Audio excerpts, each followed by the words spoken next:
Oedipus Tyrannus या फिर Oedipus the King and Oedipus Rex play है सोफोक्लिस का। सोफोक्लिस जो है वो एक Greek ancient Greek playwright हैं। इनके एंशियंट प्ले राइट में थर्ड नंबर पर काउंट किया जाता है। इनकी ट्रेजेडी जो है वो मोस्ट इम्पोर्टेंट ट्रेजेडीज़ में समझी जाती है एंशियंट ग्रीक प्लेज में। अब एडिपस रेक्स जो एडिपस द किंग ये प्ले है, इसको हम इस लेसन में समराइज़ करेंगे। सबसे पहले हम इस प्ले का शॉर्ट इंट्रोडक्शन देख लेते हैं कि ये प्ले इतना ज़्यादा इम्पोर्टेंट क्यों है। अब सोफोक्लिस जो है इन्होंने बेसिकली ये जो एडिपस द किंग है ये ट्रियोलॉजी में लिखा है इससे पहले, और इसके एडिपस द किंग और इसके बाद एक और प्ले है। उस ये तीनों प्ले जो हैं इनकी ट्रियोलॉजी यानी कि ट्रेजेडी थी उसके अंदर इंक्लूड हैं, और मोस्ट इम्पोर्टेंट और इनके प्ले समझे जाते हैं, जिसमें top of the list Oedipus the king है। इसके अंदर हमें जो स्टोरी देखने को मिलेगी उसका जो एक रूट कॉज है वो हमारी जो एक प्रोफेसी होती है ओरेकल्स के थ्रू, यानी कि जो हम पेशेंट गोइयाँ करते हैं कि हमारे साथ फ्यूचर में क्या होगा। जैसे कि फ्यूचर के बारे में बताया जाता है। कोई भी ओरेकल्स हैं या कोई भी जैसे कि आजकल लोग होते हैं जो हमारे मुस्तकबिल का हाल बताते हैं, तो उससे रिलेटेड ये प्ले है कि इसमें एक प्रोफेसी की जाती है कि जो एडिपस है वो जो अपने फादर को मारेगा और उसके बाद जो है वो अपनी ही मदर से जो है वो मैरिज करेगा। अब ये पूरा प्ले जो है इस प्रोफेसी पर लिखा हुआ है कि इसके एडिपस के बारे में ये इसके फेट में ये लिखा गया था कि वाकई ये इस चीज़ पर कायम रहता है या आगे वो अपनी किस्मत को जो है वो डिनाई कर देता है। अब इस नावल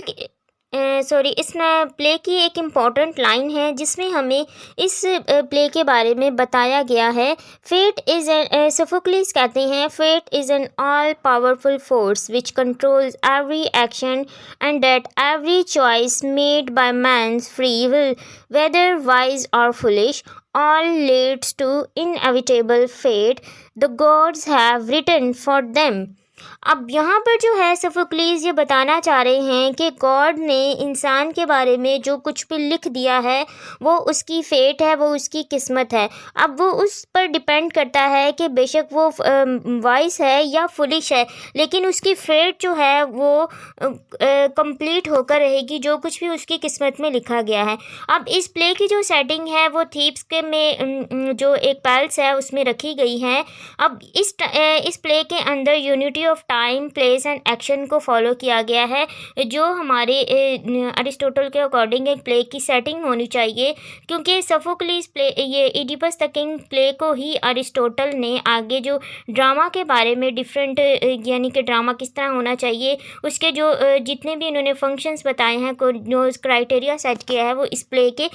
कहा जाता है कि इस प्ले को देखकर ही उन्होंने कि एक प्ले है ट्रेजेडी प्ले है या प्ले किस तरह लिखा जाता है वो सब इन्होंने यहीं से इसी को फॉलो किया। अब ये प्ले स्टार्ट होता है कि जो कुछ लोग हैं वो एडिपस के पास आते हैं। एडिपस जो है वो थीब्स का राजा है और उसके पास आते हैं कि उनके जो जितने भी यानी कि उनके जो विलेजर्स हैं उनके उसके वो लोग मर रहे हैं। वहाँ पर एक प्लेग फैल चुका है, बच्चे जो हैं वो पैदा होते ही मर जाते हैं अपनी मदर के साथ, और बहुत सी ऐसी बीमारियाँ हैं, फसलें तबाह हो गई हैं, उनकी फसलें जो हैं वो आगे बढ़ नहीं रही हैं, तो इसकी वजह मालूम कीजिए। और कुछ लोगों ने कहा कि जब एडिपस ने बात को देखा और कहा कि वो अपनी सिटी से जो है थीप से इस बीमारी को हटाएंगे, इसके लिए जो कुछ करना पड़ा वो करेंगे। तो उसके लिए वो अपने जो उनकी वाइफ के भाई हैं ब्रदर इन लॉ, उनको वो वहाँ भेजते हैं कि वो जाएं और इस चीज़ के बारे में पता करें, ओरेकल्स के पास जाएं कि असल जो है वो मैटर क्या है। तो इस तरह करते उनको पता लगता है कि कहा गया है कि ये प्लेग जो है वो तब हटेगा जब इस थीप्स का असल राजा था किंग लायस, उसके जब तक उसके मर्डर को पनिश नहीं किया जाएगा तो ये प्लेग यहाँ से नहीं हटेगा। तो एडिपस ने खुद से प्रॉमिस किया कि वो किंग लाइस के जो हैं वो यानी कि जो उनकी वाइफ के फर्स्ट हस्बैंड थे पहले, उनकी डेथ के बाद एडिपस जो हैं वो इसके किंग बने। तो उन्होंने डिसाइड किया कि वो उसको जो है वो ढूंढेंगे और उसको पनिश करेंगे ताकि ये प्लेग जो है यहाँ से हट जाए। अब इसके बाद एडिपस के बारे में बताया जाता है कि एडिपस जो है वो एक सिटी से आता है, वहाँ पर रास्ते, क्योंकि वो यहाँ का किंग इसलिए बना, रास्ते में उसकी जो है वो काफ़ी लोगों से लड़ाई हो जाती है, यानी कि और उसके बाद वो जब इस सिटी में पहुँचता है तो उसे पता लगता है कि यहाँ पर एक स्पिंक्स नामी एक ऐसी मखलूक है जो ह्यूमन भी है और एनिमल भी है। उसने जो है इस पूरे सिटी को अपने अंडर रखा हुआ है, और वो एक रिडल पूछती है हर किसी से, एक पज़ल, यानी कि जब तक वो कोई इसको सॉल्व नहीं करेगा तब तक वो यहाँ से नहीं जाएगी, लोगों को इसी तरह परेशान करेगी। तो एडिपस जो है वो उसकी इस रिडल को सॉल्व करता है। वो ये रिडल पूछती है कि कौन सी ऐसी चीज़ है जो सुबह के टाइम पे 3 पैरों पे, उसके बाद दोपहर में 2 पे, और उसके शाम में 3 पर चलती है। तो इस चीज़ का जवाब जो है वो एडिपस थोड़ी सोचने के बाद उसको दे देता है कि इंसान। तो जैसे ही वो उसको इसका जवाब देता है तो वो जो स्पिंक्स है, वो क्रिएचर है, वो वहाँ से चली जाती है, यानी कि वो ख़त्म हो जाती है। तो वो जो लोग हैं वो इससे बहुत ज़्यादा इम्प्रेस होते हैं और उसको अपना बादशाह बना लेते हैं, और वहाँ की जो एक विडो